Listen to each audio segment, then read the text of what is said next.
요한계시록 4장에는 보호자에 앉으신 하나님의 모습이 주로 나와 있고, 5장에 가면서 그 중심이 예수 그리스도 중심으로 옮겨가는 걸 보게 됩니다.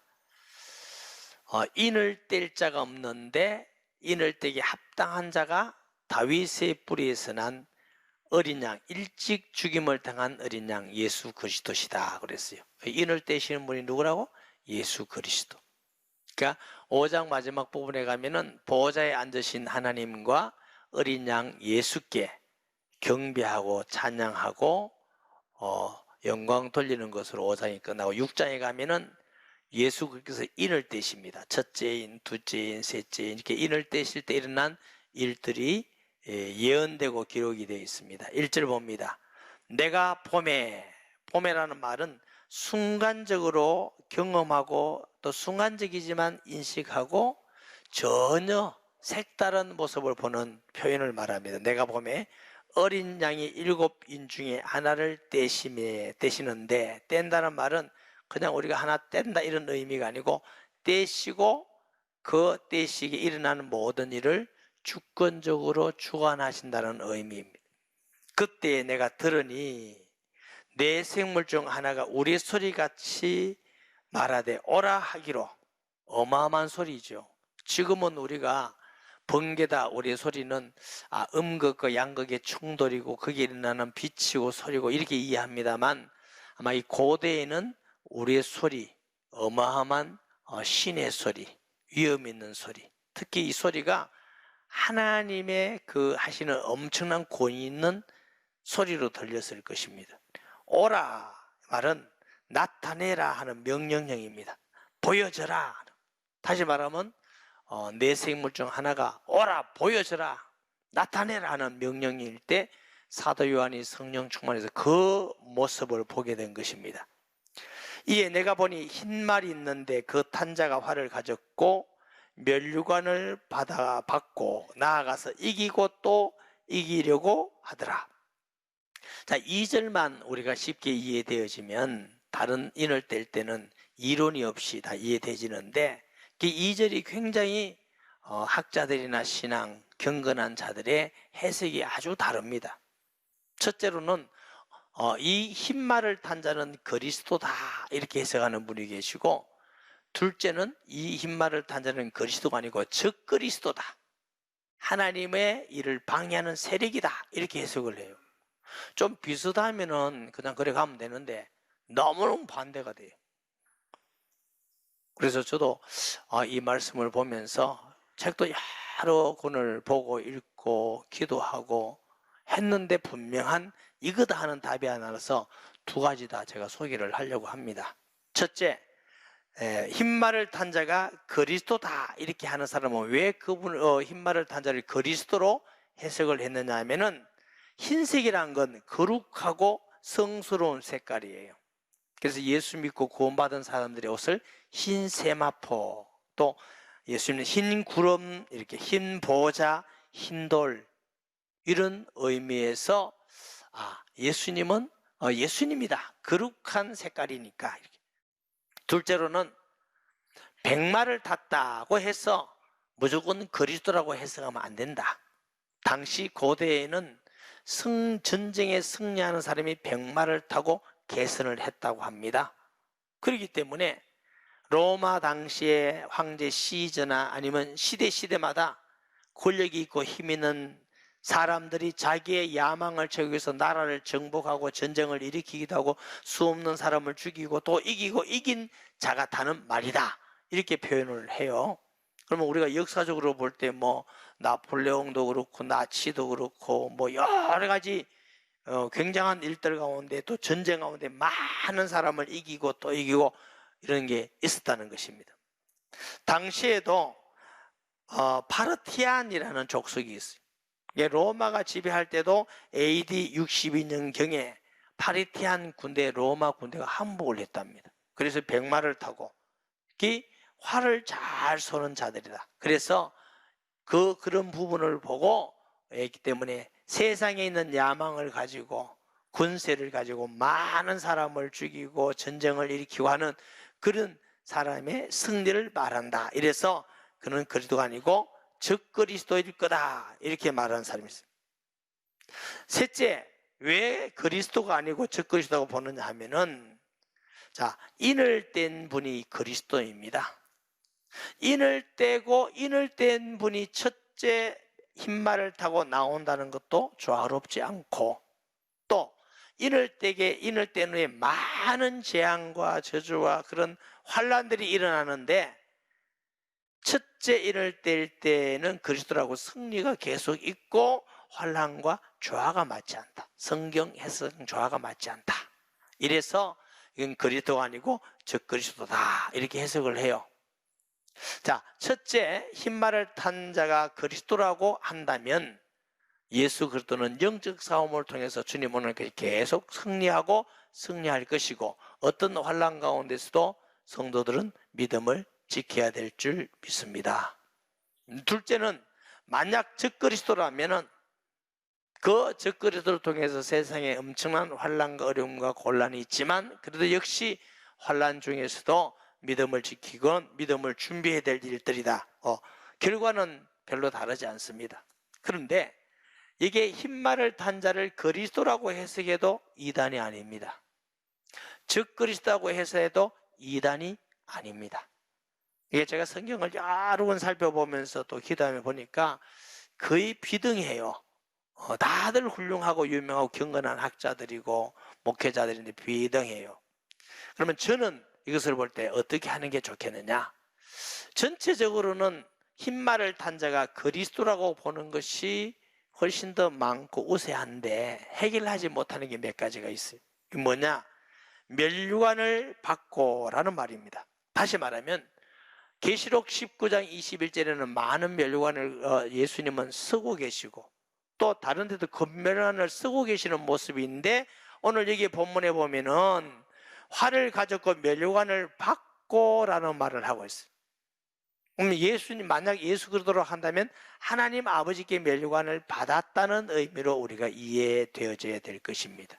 그럼 면류관을 쓴 자로 나타나지 않고 받은 자로 나타날 때, 과연 그리스도가 면류관을 쓴 만왕의 왕으로 나타나야지 면류관을 받은 자로 나타나야 될 건가? 이런 부분이 수수께끼예요. 둘째는 뭐냐면, 이기고 또 이기더라고 표현되어 있는데, 사실은 승리에 대한 그리스도를 표현할 때는 이겼다라고 표현을 많이 하고 있습니다. 요한복음 16장 33절에 보면, 이것을 너희에게 이르는 것은 너희로 내 안에서 평안을 누리게 하려 함이라. 세상에서 너희가 환난을 당하나 담대라. 내가 세상을 뭐요? 이겼었노라 그랬어요. 요한계시록 3장 21절에 보면, 이기는 그에게는 내가 내 보좌와 함께 해주기를 내가 이기고 그랬어요. 아버지 보좌에 앉는 것과 같이 여기도 예수님은 이긴 자로 나오는 거죠. 또 계시록 5장 5절에 보면은, 장로 중에 한 사람이 내게 말하되 울지 마라. 유대 지파 사자 다윗의 뿌리가 이겼으니. 이미 예수님이 십자가에서 사탄머리를 깨뜨리고 이미 승리하셨다는 거죠. 이긴 것으로 그 두루마리와 그 7인을 떼시리라 하더라. 이긴 자로 그리스도가 표현되어 있기 때문에 이게 이기고 또 이기더라 하는 것에 어떻게 조화를 맞출 것인가 하고 흡족하지 않다. 그럼 목사님 어떻게 하면 좋겠습니까? 그래서 제가 두 가지 다를 여러분에게 말씀하잖아요. 목사님 그렇게 실력이 없어도 됐습니까? 할 수가 없어요. 저도 뭐 어떤 학자같이 이것만 하면 딱 그리스도다 이렇게 하면 여러분이 또 쉬울 수도 있고, 적그리스도다 하면 쉬울 수 있는데, 두 개 다 이단은 아니에요. 목사님 어쩌란 말입니까? 기도하고 믿으면 돼요. 할렐루야, 아멘. 네. 3절 봅니다. 둘째 인을 떼실 때 내가 들으니 둘째 생물이 말하되 오라. 또 같은 말씀이죠. 이에 다른 붉은 말이 나오더라. 이 붉음은 전쟁을 말합니다. 전쟁, 비참함과 전쟁 말이에요. 들으니 붉은 말이 나오다. 그 탄자가 허락을 받아 땅에서 화평을 제하여 버리며 서로 죽이게 하며, 또 칼, 전쟁이죠. 큰 전쟁이 일어날 것입니다. 이 기사가 예수님 당시에 기록되어 있기 때문에 지금 우리가 사는 2000년 그 전에도 일어날 수 있고 앞으로도 또 일어날 수 있는 사건들입니다. 큰 사건들. 역사적으로 보면은 과거의 전쟁들은 소규모의 전쟁이었습니다.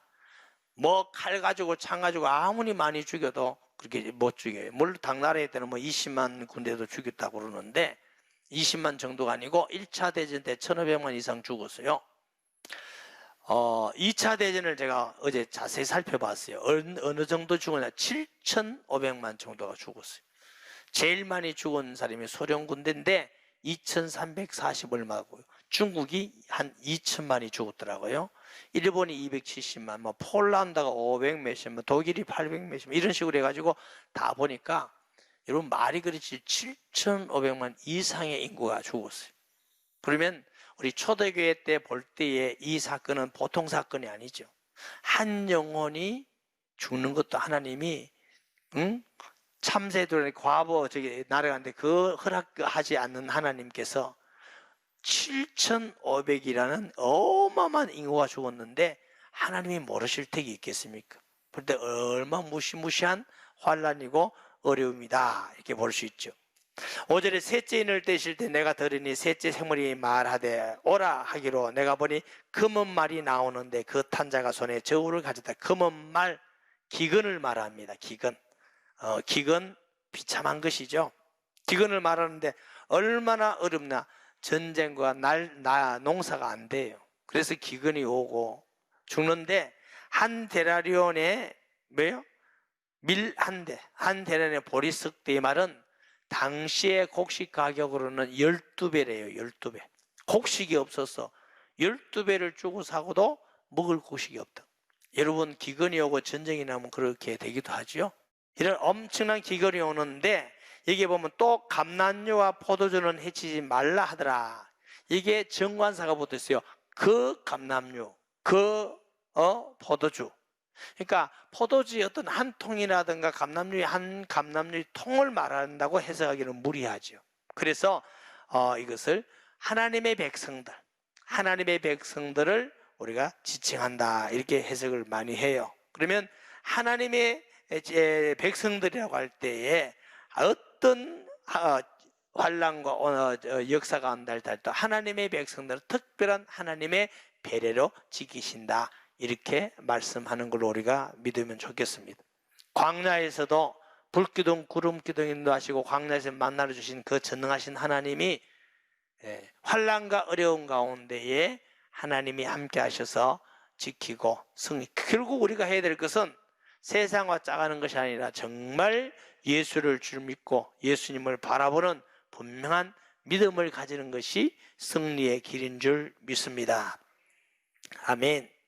7절에 넷째 인을 떼실 때에 내가 넷째 생물의 음성을 들이 말하되 오라 하기로 내가 봄에 청황색 말이 나오는데 그 탄자의 이름은 사망이라 음부. 청황색은 죽음입니다. 죽음의 말이 나오는데 죽음을 주게 사망이 있고 지옥과 계약고 그 딸에는 다들 그들이 땅 4분의 1이 권세를 얻어 금과 흉년과 사망과 땅의 덜짐승으로 죽이니 권세를 얻는데 뭐요? 전쟁이죠. 금과 흉년, 기근과 사망 여러 가지 사건, 땅의 짐승들 사자가 물어뜯어 죽인다 이 말이 아니고 짐승 같은 인간들을 통해서 수없는 4분의 1의 인구가 죽어지는 엄청난 사건도 있다는 겁니다. 이게 청황색 말. 제가 중국에 사역하면서 탈북자를 만나봤어요. 여러분 탈북자를 만나봤는데 탈북자의 얼굴 색깔을 보고 저는 깜짝 놀랐습니다.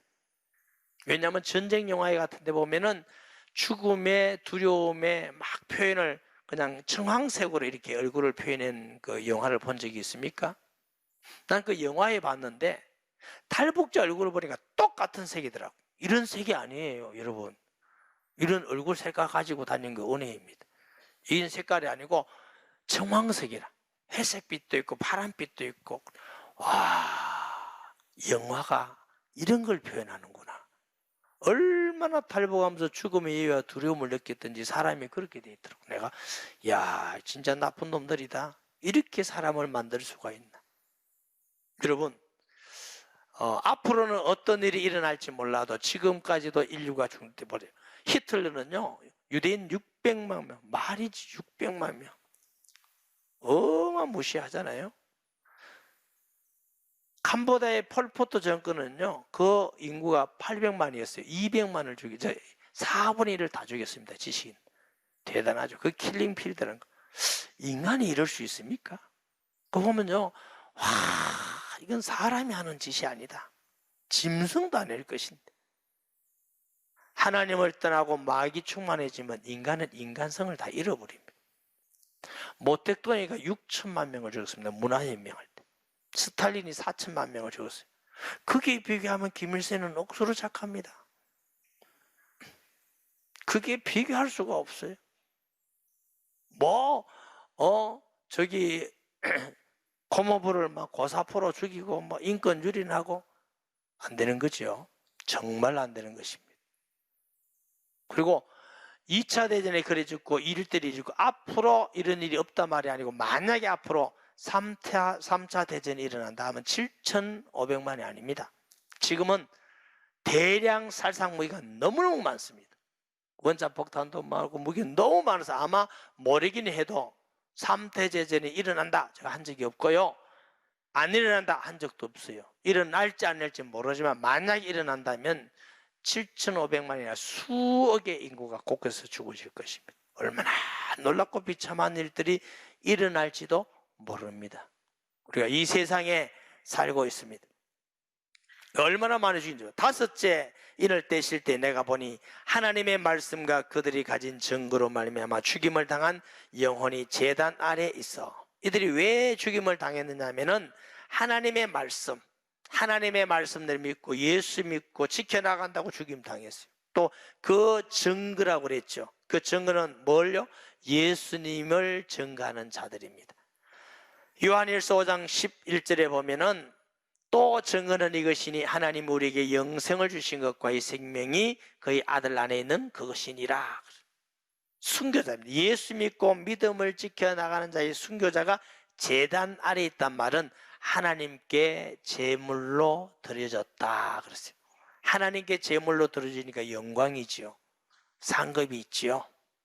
여러분, 우리나라가 동남아나 세계에서 아주 복음이 뜨겁게 짧은 시대에 전파된 나라예요. 왜 그랬을까? 저는 이렇게 생각합니다. 순교자가 많은 나라다. 그래서 여기에 다섯째 인을 뗐더니 순교자들이 제단에 있어 큰 소리로 불러 이르되 거룩하고 참되신 대주제여. 하나님을 자세히 알죠. 거룩한 하나님, 참되신 진리 되신 하나님, 만물을 주관하신 대주제여, 땅에 가는 자들을 심판하여 우리 피를 갚아주지 아니하시기를 어느 때까지 하리까 하니. 자, 이 말씀은 이 사람들이 순교해서 억울해서 저 원수 갚아주세요 이렇게 이해하면 안 됩니다. 자, 우리가 지금은 평화시대에 있으니까 우리가 핍박도 안 받고 어려움도 안 받고 평화될 때는 여러분 어떻습니까? 예수님 내일 온다면 좋겠어요? 아닙니다. 오래 있다고 오세요. 이렇게 해요. 오래 있다가. 그런데 이때 당시 핍박이 일어나서 막 전쟁에 죽고 핍박을 받아 자박하고 순교하고 이런 일이 막 일어난다면 오직 기도 제목은 하나입니다. 주 예수여 빨리 오세요. 빨리. 우리를 구원해 주시고 저들을 심판해 주옵소서. 이 기도가 아니겠어요? 우리가 그 상황을 볼 때 이들이 순교자들의 기도를 이해하게 돼요. 지금은 우리가 아직도 안 왔으면 좋겠다 이런 사람은 믿음이 부족할 수도 있겠지만 지금 막 괜찮습니다. 살만합니다. 또 간절히 오기를 바라는 사람은 살기 힘든 사람 중에 있어요. 둘째는 너무 믿음이 좋아서 빨리 천국 가고 싶은 사람도 있고 어느 것인지는 모르겠습니다.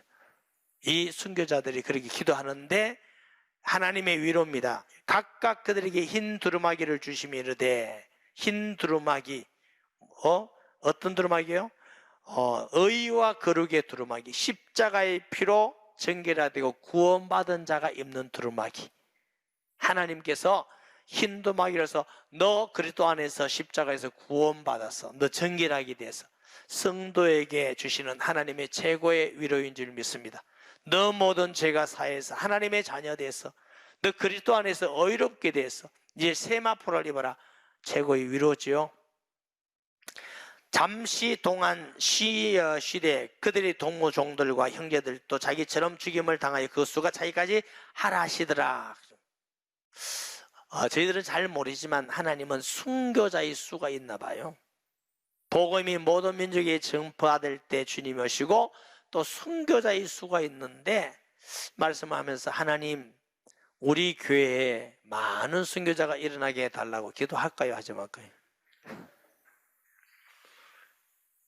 여러분의 몫입니다만 하나님 이 순교자의 수에 저도 들어가게 주옵소서 하고 간절히 기도하는 것이 정말 믿음 좋은 사람의 기도죠. 목사님이나 하세요. 알았어요? 이 땅에 사는 것이 영원한 것 같지만 그렇지 않습니다. 잠시 잠깐이고 최고의 영광스럽고 복은 순교자의 반열에 서는 것임을 믿습니다. 내가 보니 여섯째 인을 뗄 때 큰 지진이 나며 나라의 땅에서 막 이상기온이 생겨요. 해가 검은 틀로 짠 상복, 삼 같은 걸로 검은 걸로 짠 새카맣게 됐네. 해가 빛을 잃어요. 달은 온통 배같이 해가 빛을 잃으니까 반사는 달도 온통 빛을 잃죠. 하늘의 별들이 무화과나무가 대풍에 흔들려 서리건 열매가 떨어지는 같이 땅에 떨어지며 유성들이 막 땅에 떨어집니다.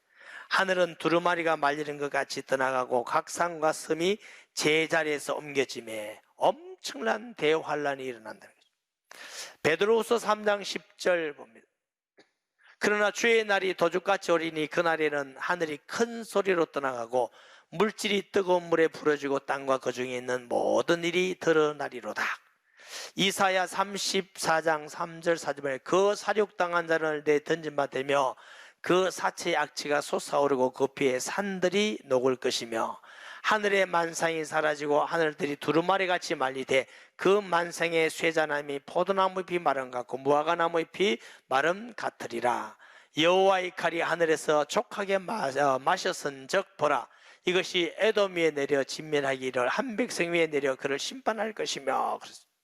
예수님의 재림이 우리가 생각할 때는 이런 어떤 역사는 아직 일어나지 않았는지 아니면 시초가 되는지 막 전체의 지진은 많이 일어나요. 지진은요 지질학자들이 고대 이런 지진이 없었대요. 멍청하지 수천 명이 죽는 지진이 막 일어나기도 하고 경주도 많이 흔들었잖아요. 경주 막 흔들기도 하고 그리고 선체에 많은 이상들이 생겨서 지금 뭐 빙하가 많이 녹고 막 물이 올라가고 어떨 때는 여름에 막 한파가 와서 막 이러기도 하고 하여튼 이상한 거는 틀림이 없습니다. 이 모든 전체와 기후가 이상한 게 틀림이 없고 이사야는 예수님 보기 전 800년 전인데도 지구 땅이 말리리라 이렇게 했어요. 그래서 여러분들이 이 땅에 열심히 해버려서 이 땅만을 위해서 살라는 사람은 굉장히 후회할 날이 올 것입니다. 이 땅은 말리듯이 다 심판해 봤습니다. 영원히 우리가 가야고 우리가 살아야 될 나라는 아버지 하나님의 나라입니다. 그 영원한 아버지 하나님의 나라를 위해서 우리가 믿고 준비하고 소망하고 헌신하고 하나님께 드려지는 것이 참된 지혜로운 자인 줄 믿습니다. 땅의 임금들과 왕족들과 장군들과 부자들과 강한 자들과 모든 종과 자유인들이 굴과 산들의 바위의 틈에 숨어 모든 자면 높은 사람, 낮은 사람, 전한 사람, 종, 자유인 다 숨어서 뭐라고 말하면 산들과 바위에 말하되 우리 위에 떨어져. 여러분 바위에 숨어서 산과 바위가 위에 떨어지라는 거예요. 떨어지면 눌려가 죽잖아. 근데 떨어지라는 겁니다. 이유가 뭐냐면 보좌에 앉으시니 얼굴에서와 그 어린 양의 진노에서 우리를 가리라. 그들의 진노의 큰 날이 이르렀으니 누가 능히 있으려 하더라. 하나님 아버지와 그리스도의 그 진노가 얼마나 무서운지 막 돌이 떨어지고 산이 떨어져서 눌려서 죽는 것보다 더 무서우니까 차라리 돌과 산이 떨어지라는 것입니다. 믿지 않은 자에게 주시는 엄마무시한 심판입니다. 여러분 오직 피난처는 예수 그리스도밖에 없습니다. 미국 가도 소련 가도 중국 가도 스페인 가도 내 아는 데 다 있어요.